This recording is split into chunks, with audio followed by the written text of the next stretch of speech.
Dominique Strauss-Kahn à New York. Après l'officialisation de sa démission du FMI ce matin, DSK est en ce moment même au tribunal. Ses avocats y déposent une nouvelle demande de mise en liberté sous caution, mais des rumeurs indiquent que le fameux grand jury qui doit décider ou non du procès aurait commencé à se réunir. Nous avons intitulé cette émission DSK, l'heure de vérité, et voici les invités qui ont accepté de participer à cette émission en direct comme chaque soir. Raphaël Baquet est grand reporter au journal Le Monde. On vous doit notamment un portrait d'Anne Sinclair publié hier dans votre quotidien. Le Monde titre aujourd'hui « L'avance des socialistes pour 2012 n'est pas remise en cause par l'affaire DSK ». Brice Teinturier est lui directeur général délégué de l'Institut de sondage Ipsos. Vous enseignez à Sciences Po et votre dernière enquête est donc publiée aujourd'hui, notamment dans le journal Le Monde. Dans tous les cas de figure, le candidat socialiste devance Nicolas Sarkozy au premier tour, et ce, malgré l'affaire DSK. Bruno Touzelier est lui avocat associé au cabinet Sarro Thomas Coudet. Vous enseignez les grands enjeux de la justice à Sciences Po. Je rappelle que vous avez vous-même été magistrat, notamment spécialisé dans les affaires économiques et financières. Enfin, Pierre Lamotte est médecin psychiatre, expert auprès de la Cour de cassation. Vous dirigez le service médico-psychologique des prisons de la région Rhône-Alpes, ainsi que l'antenne lyonnaise du Centre de ressources pour les intervenants auprès des auteurs de violences sexuelles. On va commencer par ce qui se joue en ce moment même à New York, si vous le voulez bien, Bruno Touzelier. Il y a une formule, je crois, habituelle qui est de dire à nouveau juge, nouveau jugement. Alors, il n'est pas devant le juge Jackson ce soir, Dominique Strauss-Kahn. Est-ce qu'en effet, ça peut évoluer, notamment sur cette histoire de mise en liberté? Oui, alors ce qui se passe actuellement au tribunal de Manhattan, donc c'est une deuxième audience à la suite de la première lundi dans laquelle il a été mis en détention provisoire. Donc c'est un nouveau juge qui est saisi de la même question, c'est-à-dire est-ce qu'il doit rester en détention provisoire ou est-ce qu'il doit être mis en libération conditionnelle, moyennant un certain nombre de conditions qui sont proposées par les avocats et qui devront être acceptées par le juge, notamment bien sûr la caution, notamment éventuellement un bracelet électronique, l'obligation de résider pendant toute la durée de l'enquête, si enquête il y a à New York. C'est ce qu'on appelle en France le contrôle judiciaire.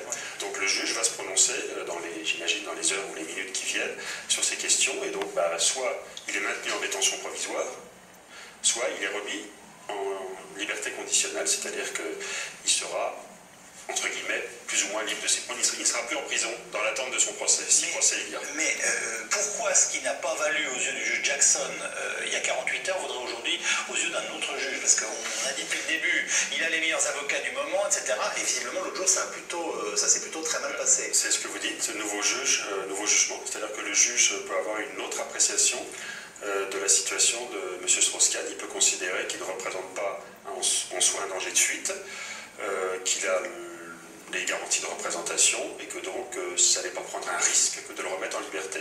Il peut aussi entériner la position qui a été celle du juge Jackson lundi. On peut considérer aussi qu'il a peut-être un peu plus de recul par rapport à l'événement, puisqu'on en parle beaucoup, donc il aura peut-être pu réfléchir à la personnalité de M. Strauss-Kahn, entre guillemets au danger de fuite qu'il représente ou qu'il ne représente pas. Bon, c'est ce qui fait l'intérêt justement d'un nouveau débat. Et cette fois, Dominique Strauss-Kahn qui n'avait pas parlé lors de la première audition, a envoyé une lettre manuscrite au juge pour assurer que, quelle que soit l'issue effectivement de l'enquête, il ne demanderait pas son extradition. Donc il propose à la fois une caution très importante, il promet de ne pas réclamer son extradition. Bref, effectivement, les avocats de Dominique Strauss-Kahn et Dominique Strauss-Kahn lui-même ont offert une série de garanties dont ils espèrent qu'elles vont convaincre. Sont censées être plus importantes que je dis, en tout cas aux yeux du juge. On verra s'il apprécie les choses différemment de son collègue Jackson. Alors en vous écoutant, on se dit que d'une certaine façon, si ça devait tourner comme ça, ce qui était impossible lundi, parce que du point de vue américain, on était sous le choc de l'affaire, de la présence justement à ce moment-là du directeur général du FMI devant cette cour, devient peut-être possible aujourd'hui parce qu'on a pris un petit peu de recul, parce qu'on amène des garanties et parce qu'on essaye d'étayer, on va dire de façon un peu plus calme le dossier. On peut dire les choses comme ça. On peut dire les choses comme ça, parce que la logique judiciaire, enfin la rationalité judiciaire, ce serait que ce qui a été estimé par le juge lundi le soit dans les mêmes conditions par son collègue aujourd'hui, puisque objectivement les conditions n'ont pas changé. Humainement, il s'approche aussi d'un cas plus ordinaire. Exactement dans la situation. Stigmatisé et tout. Il n'y a plus aucun reste de sa flamboyance, donc je pense qu'on peut se rapprocher d'un jugement un petit peu plus général. Vous dites quoi? Il s'est passé 48 heures et finalement le fonctionnement, d'une certaine façon, la vie reprend un cours un peu plus normal. Un personnage international qui avait rang de chef d'État est devenu un homme ordinaire. Quand on voit ses photos avec son teint avec ses paupières, avec cet air abattu et fermé, on a presque envie de passer aussi dans une compréhension et une tolérance plus grande que par rapport au côté flamboyant précédent. J'entends bien, mais ce que vous nous dites, c'est qu'on ne va pas juger le même homme. Je crois. Est-ce que c'est ce que vous pensez? Parce que si c'est le cas, c'est intéressant. Je pense que c'est pas tout à fait le même homme. Entre celui qui dit je ne me sauverai pas et puis de toute façon il ne s'est rien passé, et puis celui qui dit je suis prêt à ne pas demander mon extradition. Donc vous pensez que les choses ont effectivement changé? Je pense que peut-être il y a en lui une forme de changement. Il a peut-être digéré aussi le choc de passer d'un seul coup de la suite à $3 000 à la cellule de Rikers. Ça a de quoi aussi sidérer. Je pense que du côté du juge, les choses objectivement n'ont pas changé.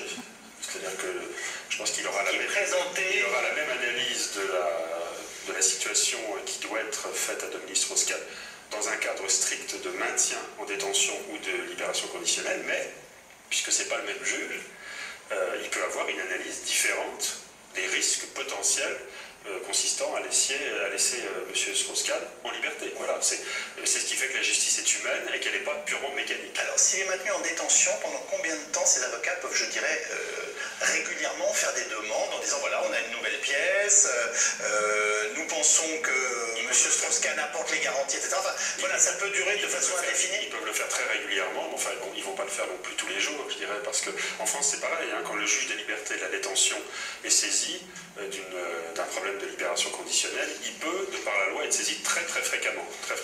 Ça n'est pas le cas. Il y a un moment où, quand une décision est prise, évidemment, on ne cherche pas à la faire remettre en question toutes les 48 heures. Mais là, c'est vrai que ça va être décisif, c'est très clair. Je vous rappelle donc qu'il a démissionné ce matin même, qu'il clame son innocence et qu'il se trouve actuellement au tribunal à New York. On parle d'une éventuelle réunion par ailleurs anticipée du fameux grand jury. C'est lui qui doit décider d'un procès. Les avocats de Dominique Strauss-Kahn se disent optimistes et ont déposé une nouvelle fois une demande de mise en liberté sous caution. Bref, visiblement et contre toute attente, les choses s'accélèrent pour DSK à New York et ce, en ce moment même. Juliette Guérin, Fabrice Boss. À la sortie du bus qui revient de la prison de Rikers Island, il y avait hier William Taylor, l'un des avocats de Dominique Strauss-Kahn. Il vient de passer 4 heures avec son client. Comment va M. Strauss-Kahn? Il va très bien. Il est optimiste et il a le moral. Nous allons au tribunal demain pour essayer d'obtenir sa libération de Rikers Island. On est plein d'espoir. Sous quelles conditions? Ça dépendra de ce que dira le juge. Mais nous allons proposer qu'il soit assigné à résidence à New York. Et ça devrait aller à tout le monde. William Taylor affiche une décontraction étonnante à quelques heures d'une audience déterminante pour Dominique Strauss-Kahn. Le juge va étudier sa demande de remise en liberté, rejetée lundi dernier. Dans leur requête auprès de la Cour, les avocats insistent sur les liens très forts entre Dominique Strauss-Kahn et New York. Selon eux, leurs clients ne présentent pas de risque de fuite. Ils proposent d'ailleurs une caution d'1 million de dollars, assortie d'une assignation à résidence sous surveillance électronique. Les juges examinent en ce moment même cette requête. Il y a moins de 2 heures, Dominique Strauss-Kahn est arrivé au tribunal à bord de cette fourgonnette. Les juges avaient entendu juste avant la victime présumée, la femme de chambre. Restée jusque-là invisible aux yeux de la presse, elle vit désormais sous protection judiciaire. Son avocat, Jeff Shapiro, s'est exprimé hier pour mettre fin à certaines rumeurs. La vérité, c'est qu'elle n'avait absolument aucune idée de qui était cet homme lorsqu'elle est rentrée dans la chambre. Elle a compris de qui il s'agissait seulement le lendemain. Donc de dire qu'elle serait impliquée dans une forme de complot, c'est totalement ridicule. Et nous le prouvons. Pas question non plus, contrairement à ce qu'affirment certains tabloïds américains, de relations sexuelles consenties. Il n'y avait rien de consenti dans cette relation, en aucun cas. Cet incident s'est passé exactement comme elle l'a rapporté. C'était une agression et un viol.